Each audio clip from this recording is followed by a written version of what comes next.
Well, let's cross then to Rome. We're going to talk to our correspondent Seema Gupta there. Seema, let's talk about the contest first of all. I mean, Draghi is the front runner, as I said, but it's not certain, is it?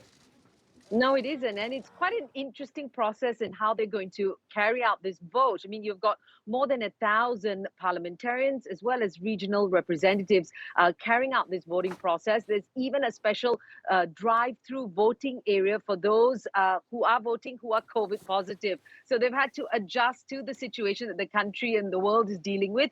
But it's basically because Sergio Mattarella, the current president, he's come to the end of his 7-year term. It ends on February 3rd. And so there will be several rounds of this voting. The first 3 rounds will see what will be required is a 2/3 majority. And then the 4th round is when they only need an absolute majority to pick a candidate. But it's a secret ballot. And as you mentioned, the front runner, the current Prime Minister, Mario Draghi, a person without any political affiliation, will he want that 7-year term? Will he be voted in?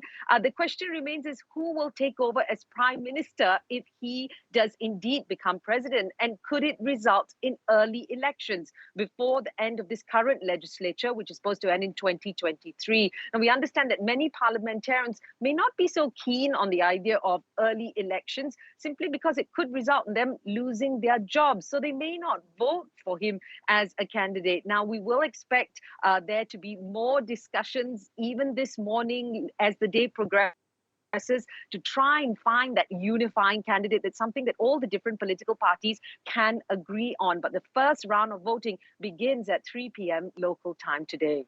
Seema, listening to that answer there, I can understand why it could be so destabilising.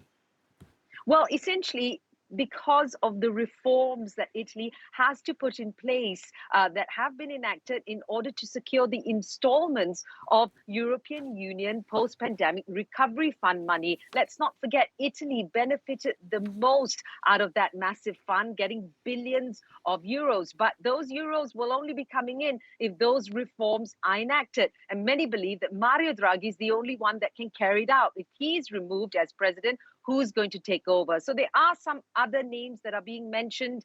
Former Prime Minister Giuliano Amato. Perhaps we could see the first time ever a female president. One name being mentioned, the Justice Minister, Marta Cartabia. But really, it's anybody's guess at the moment. There's still fierce discussions, but it will be significant as that role will be taken on for the next 7 years as the president. Seema, thanks very much. Seema Gupta there, our correspondent in Rome.